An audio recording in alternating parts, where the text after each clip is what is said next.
Buenas tardes. El tema que nos corresponde a la sesión de hoy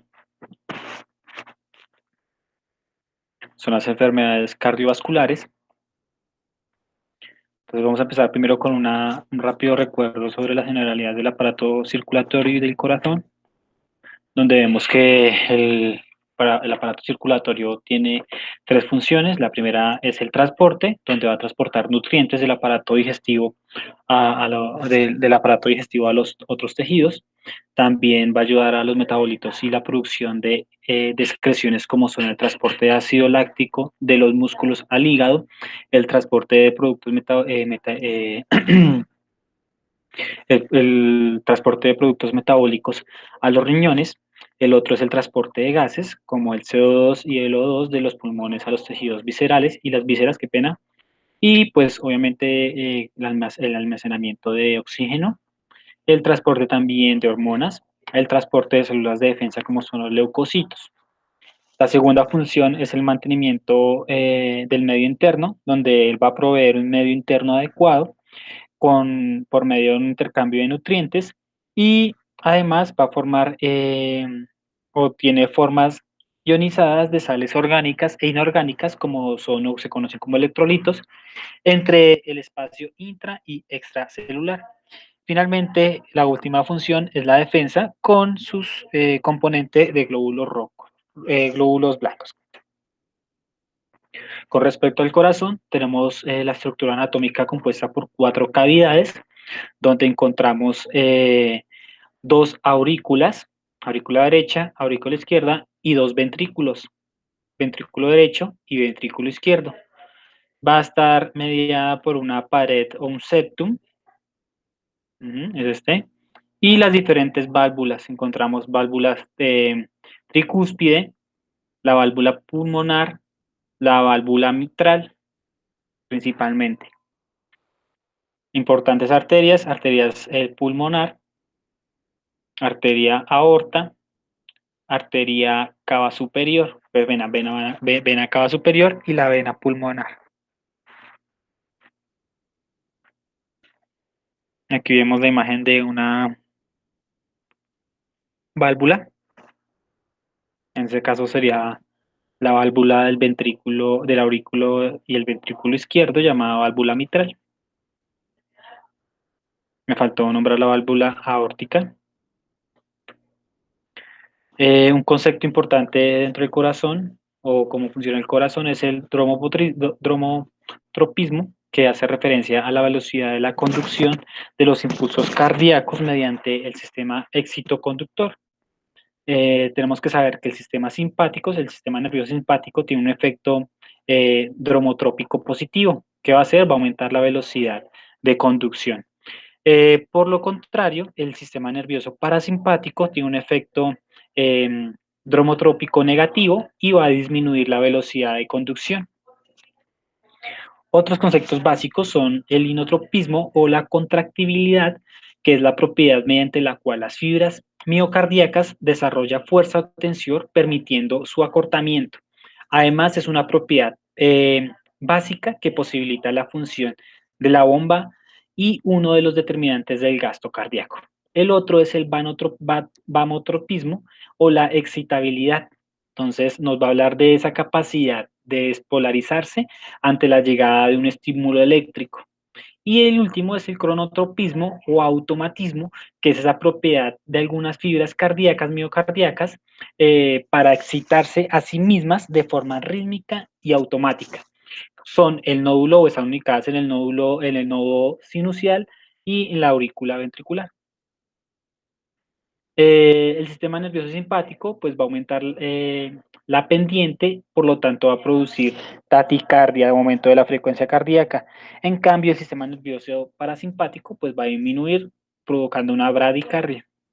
Las características del músculo cardíaco, entonces tenemos la excitabilidad, que es la capacidad del acortamiento de las fibras, la contractibilidad, que es la capacidad del acortamiento de las fibras, la distensibilidad, que es la capacidad de elongación de esas fibras, la ritmicidad, que es la capacidad de mantener una frecuencia basal, pero que puede modificarse en caso de ser necesario para dar un mayor aporte de oxígeno a los tejidos. y la excitabilidad, que es la capacidad de conducir estímulos eléctricos a través del propio sistema muscular. Con respecto a las enfermedades cardíacas, estas pueden ser de dos tipos, principalmente congénitas y adquiridas. Las congénitas son malformaciones estructurales del corazón y de los grandes vasos que están presentes al momento de nacer o que se ocasionan al momento de nacer. Su incidencia global es de 8 por cada 1000 recién nacidos. Las más frecuentes o habituales son la tetralogía de Fallot y la comunicación interauricular y la comunicación interventricular. Con respecto a la tetralogía de Fallot, pues sabemos es una cardiopatía congénita y que pues es compleja, incluye los siguientes factores: una comunicación interventricular, qué pena, una estenosis de la arteria pulmonar, acuérdense que estenosis es como un endurecimiento, un acabalgamiento se puede decir, se monta la aorta, entonces esta arteria aorta sale del ventrículo izquierdo, si no lo hace, por encima de la comunicación interventricular, es decir, entre el ventrículo derecho y el izquierdo. Va a ser un mal posicionamiento. El otro es una hipertrofia del ventrículo derecho. Recordemos que el ventrículo derecho está engrosado o se va a empezar a engrosar por el aumento de la carga de trabajo. Entonces, a tener que hacer más trabajo, pues ese músculo se va a hipertrofiar y a medida que no es bueno una hipertrofia muscular en el corazón debido a que la capacidad del ventrículo pues a haber disminuido por el ensanchamiento de los ventrículos o de las paredes musculares. El otro es un foramen oval permeable, que es una apertura natural que permite el paso durante la vida fetal de la sangre oxigenada de la aurícula derecha a la izquierda, evitando de este modo su entrada a los pulmones, pero con los cambios de la circulación que se producen en el momento del nacimiento, este aumento de la presión de la aurícula izquierda va a favorecer ese cierre progresivo de ese foramen oval. En algunos niños, pues no se produce ese cierre y va a permanecer abierto después del nacimiento. Las enfermedades cardíacas adquiridas pueden ser por diferentes alteraciones, entre estos encontramos cuatro principales. Hay alteración del músculo cardíaco, que se denominarán miocardiopatías. Están alteraciones del ritmo cardíaco, que van a ser por la conducción eléctrica, por arritmias taquicárdicas, bradicárdicas o asistólicas. Y el tercero serían las válvulas cardíacas o una alteración de las válvulas cardíacas. Y finalmente, pues alteraciones de la circulación, como alteraciones arteriales coronarias que van a ocasionar un infarto posterior. Vamos primero con las enfermedades miocardiopáticas, en las cuales pues el músculo cardíaco puede fallar por tres razones principales. Una es una mala contracción que no permite el corazón vaciarse adecuadamente. La segunda es una mala relajación que no permite al corazón llenarse adecuadamente. Y la final es una mala contracción y una mala relajación a la vez, lo que no permite al corazón bombear la cantidad adecuada de sangre. Eh, Estas miocardiopatías, algunas se pueden decir que son frecuentes. Dentro de esas frecuentes encontramos la miocardiopatía dilatada, la miocardiopatía hipertrófica y la miocardiopatía restrictiva. Aquí vemos la propagación del potencial de acción, que es una señal bioeléctrica. Entonces vemos que siempre en todos los electrocardiogramas vamos a ver esta ondulación y pues esta imagen es chévere porque pues te dice de dónde arranca, a dónde termina y con respecto a qué parte de la onda va a corresponder según la parte del corazón donde se esté eh, propagando el estímulo eléctrico. Entonces recordemos, partes importantes de ese estímulo eléctrico, las células ubicadas en el nódulo sinoarticular, que es este, donde va a empezar la activación eléctrica. Ya saben que es por propiedades de las células propias que tienen una autoactivación, una autoexcitabilidad. Y después de esta, pues va a pasar por se puede decir como un potenciador de esa señal o un continuador de esa señal, que es el nódulo auriculoventricular, que posteriormente pues lo va a llevar al septum y lo va a transmitir al resto del corazón. Bien, ¿para qué les mostraba esta imagen? Pues para conocer un poco se puede decir, la patología de las arritmias, que pues primero tenemos que conocer cómo es, se puede decir, la conducción de ese estímulo eléctrico en el corazón normal, donde ese estímulo eléctrico del corazón se inicia, ya saben, desde el nódulo sinusal, eh, que está ubicado en la aurícula derecha, como lo ven en la imagen. De ahí va a pasar a las aurículas de los nódulos auriculoventricular, situado en la unión de la aurícula y los ventrículos, y llega a los ventrículos por medio del haz de His. Recordemos que el haz de His o el fascículo auroventricular es la única conexión eléctrica entre las aurículas y los ventrículos. Entonces, si ese nódulo de His está mal, pues los ventrículos no se van a poder activar.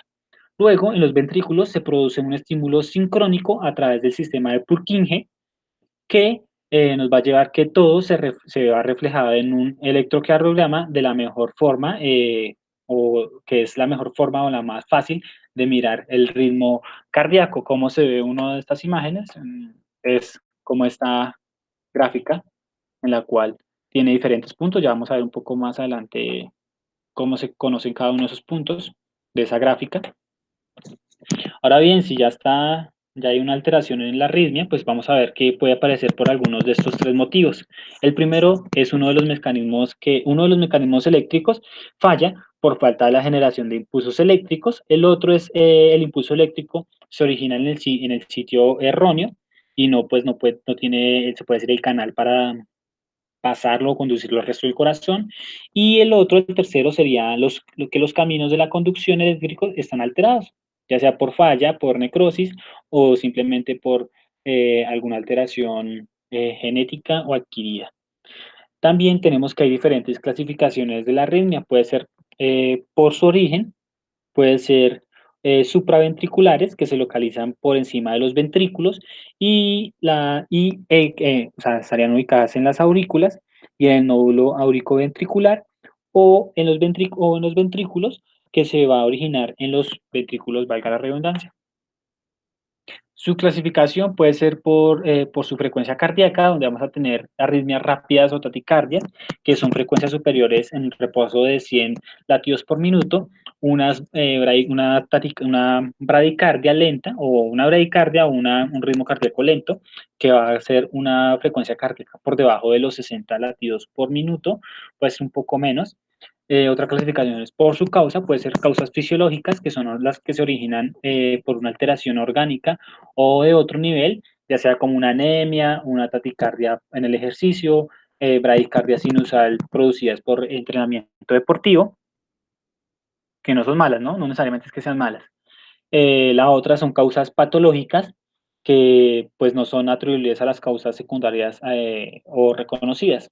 Y finalmente, por su repetición, donde son crónicas de carácter permanente, siempre están ahí presentes, o paroxísticas que se van a presentar en algunas ocasiones puntuales.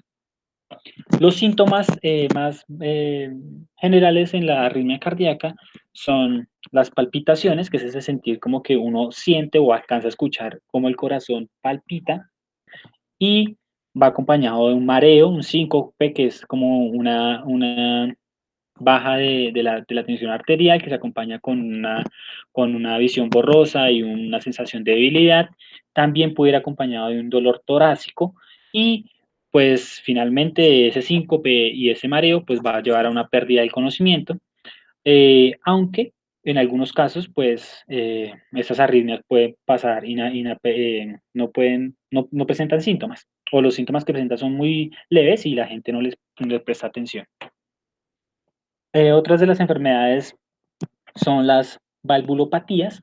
Entonces, las válvulas pueden estropearse o dañarse por infecciones, por traumatismos, por el envejecimiento y por la fiebre reumática. Encontramos valvulopatía mitral, que es la que separa la aurícula izquierda del ventrículo izquierdo. Hay valvulopatías aórticas, que es la que se encarga de separar el ventrículo izquierdo de la aurícula, de la arteria aorta. Y tenemos también la valvulopatía pulmonar, que es la que se encarga, esa válvula va a encargarse de separar el ventrículo derecho de la arteria pulmonar y la valvulopatía tricúspide, que esa es la válvula encargada de separar la aurícula derecha del ventrículo derecho. Otra enfermedad es la insuficiencia cardíaca congestiva. La insuficiencia cardíaca congestiva es una condición en la que el corazón no puede bombear suficiente sangre rica en oxígeno para satisfacer las necesidades del cuerpo.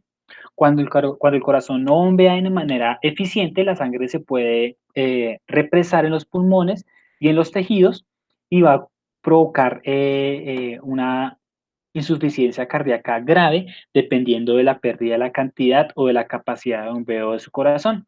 Algunas de las causas más comunes son el envejecimiento, la presión arterial alta, la diabetes, algunas valvulopatías y los infartos.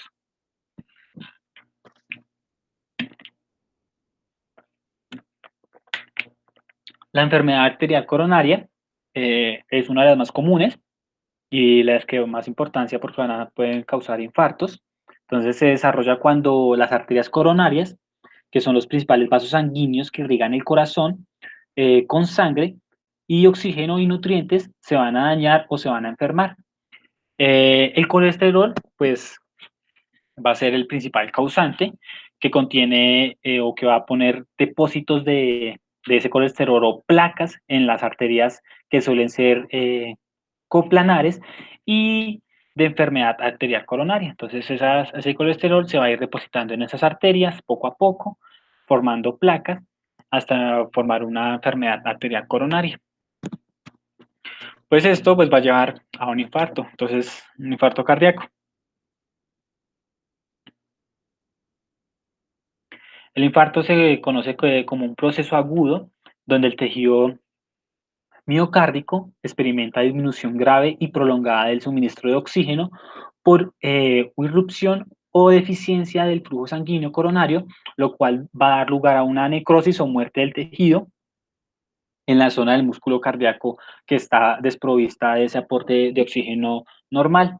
Se puede clasificar dependiendo o mirando el electrocardiograma y se estratifican como elevación del segmento ST, que va a evolucionar a un infarto agudo de miocardio con una onda Q y sin elevación del segmento ST. Veamos cuáles son esos segmentos. Entonces, dentro de un electrocardiograma, cada una de esas ondas se repiten, ¿sí? Son fractales, se repiten y tienen una denominación. La primera onda que vemos cuando inicia el latido va a ser una onda P, luego hay un punto Q, un punto R, recuerden que ese punto R es importante para la variabilidad cardíaca, está el punto S, está el punto T, entonces entre el punto P y el punto Q encontraremos un intervalo que puede decir PR, entre el segmento o entre el punto S y el punto T encontraremos el segmento ST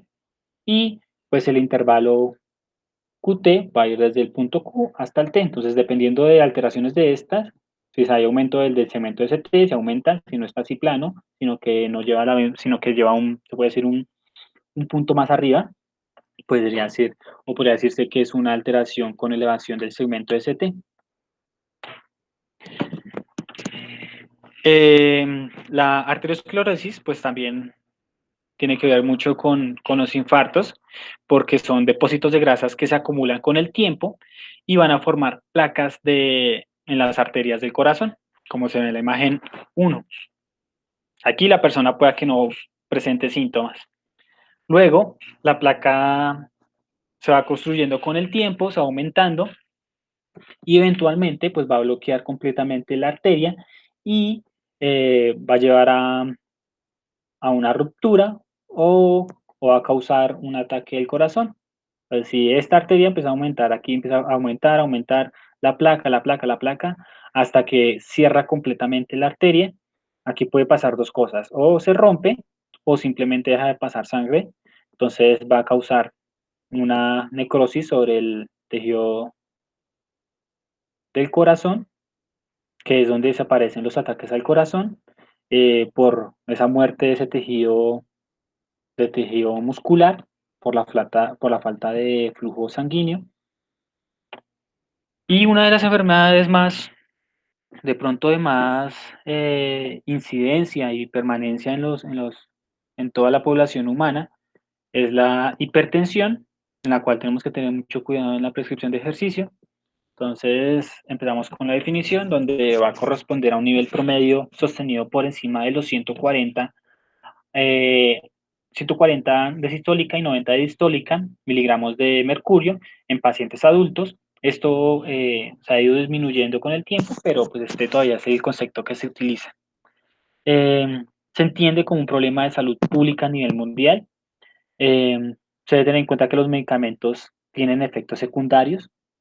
El entrenamiento físico está ampliamente reconocido por parte del manejo terapéutico, pues ahí tenemos una fuerte importancia. Tenemos diferentes clasificaciones o dos clasificaciones de hipertensión arterial. Tenemos la hipertensión secundaria, que es alrededor del 5 o el 10% del total de hipertensiones, y es aquella que tiene una etiología concreta y muchas veces está relacionada con mutaciones genéticas, con enfermedades del parénquima renal, con enfermedades endocrinas, con enfermedades vasculares o neurológicas o el consumo de algún medicamento. La otra es la hipertensión esencial o primaria, o de causa no determinada. Es la responsable de más del 90% de todos los casos y se caracteriza por no tener una etiología única o bien definida. ¿Qué factores nos van a predisponer? Pues la edad, el sexo masculino, la obesidad, ser de raza negra, consumo de alcohol, ingesta elevada de sal y el sedentarismo. Ahora bien, hay una relación muy conocida de la hipertensión y el entrenamiento físico, donde el paciente hipertenso se le debe orientar y motivar a realizar ejercicio físico para mejorar su presión arterial y disminuir los factores de riesgo coronario. Se ha visto que los pacientes hipertensos físicamente activos tienen una menor tasa de mortalidad que los sedentarios. Se ha demostrado en algunos estudios que el ejercicio aeróbico está asociado con una reducción de hasta 5 a 6 miligramos de mercurio en la presión sistólica y de 3,7 a 5 miligramos de mercurio en la presión diastólica, con relación a la presión arterial. Entonces, disminuir es muy buen puntaje para bajarlo con ejercicio aeróbico. Con respecto a la reducción de la presión arterial después de una rutina de ejercicio, que es lo que se ha visto en la mayoría de los estudios, entonces esa presión arterial eh, está determinada por el gasto cardíaco y la resistencia periférica total. La reducción de esa presión ocurre a expensas de la disminución de la resistencia periférica en el ejercicio. ¿Por qué? Por una dilatación del lecho vascular arterial periférico durante el ejercicio con una reducción de la resistencia periférica consecuente. Eh, También esa reducción de las cifras de presión arterial tras el ejercicio en la fase de recuperación y ligeramente por debajo del inicio. Esas reducciones son mediadas por dos mecanismos. Uno que es el neurohumorales, donde van a liberarse diferentes tipos de hormonas que van a regular pues el sistema se puede decir, de fluido, de densidad del líquido sanguíneo. El otro es adaptaciones estructurales que van a alterar la respuesta de los estímulos vasoactivos. Hay algunas recomendaciones generales para el entrenamiento físico y la hipertensión.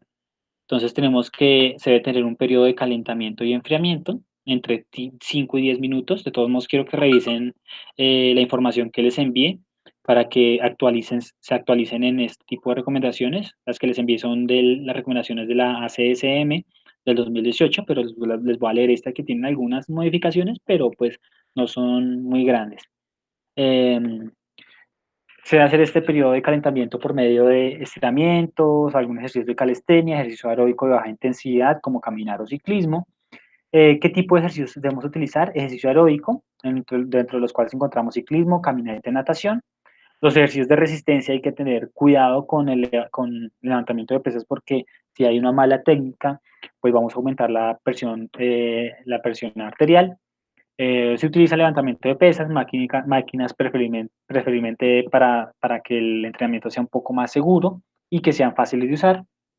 Las intensidades a trabajar van a ir desde el 55 al 79% de la frecuencia cardíaca máxima en pacientes con múltiples factores, ya sean neuropatías autonómicas.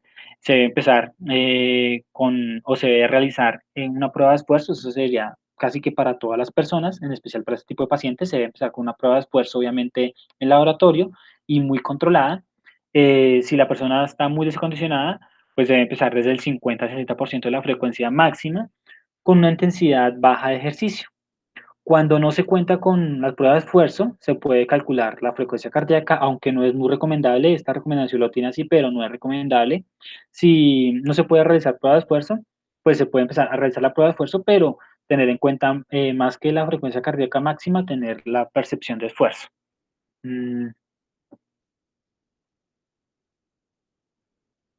Obviamente hay que tener en cuenta que esa frecuencia cardíaca máxima no nos va a servir de nada si la persona tiene algún medicamento que limita su respuesta cardíaca o tiene marcapasos. Entonces, si tiene esto, pues la frecuencia cardíaca máxima va a ser muy, se puede decir, muy aleatoria.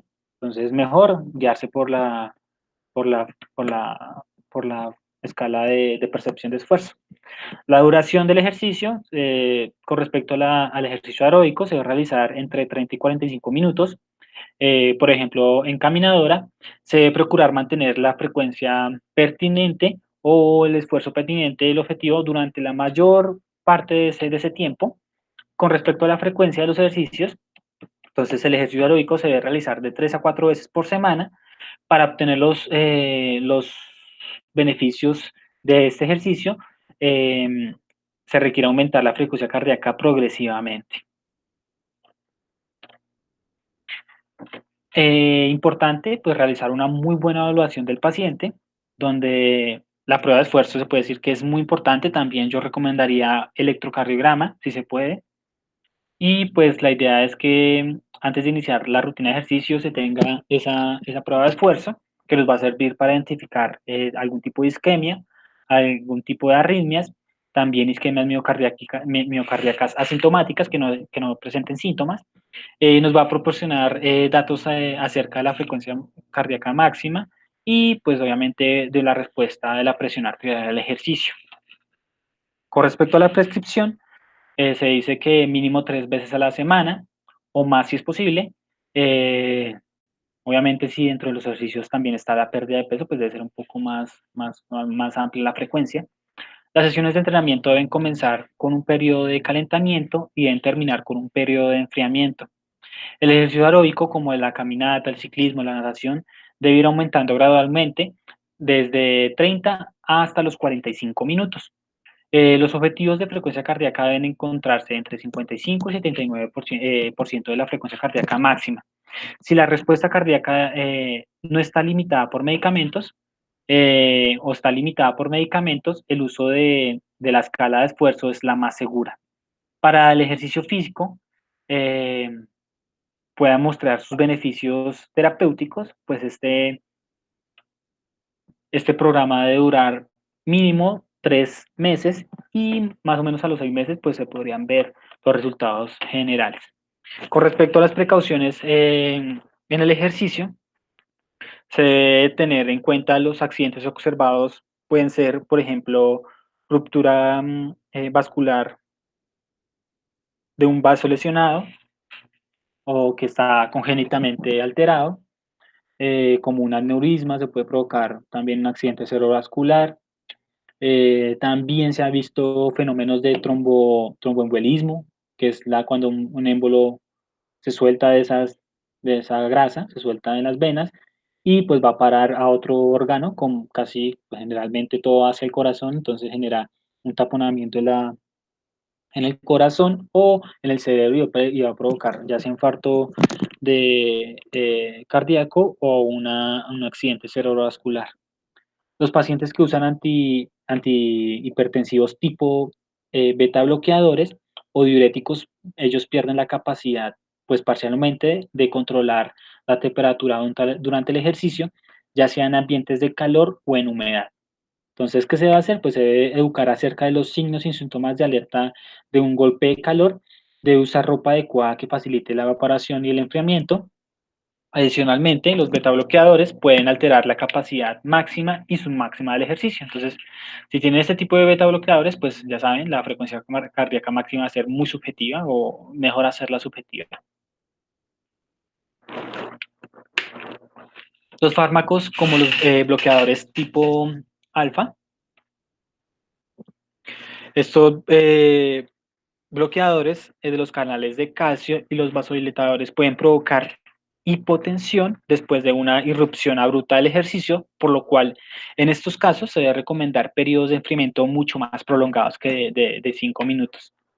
Esas serían algunas recomendaciones básicas. De todos modos, en el material complementario les dejé una actualización sobre esas recomendaciones de la CDCM sobre hipertensión y ejercicio. Por favor, léanlas y realicen la actividad que está consignada. Gracias por su atención.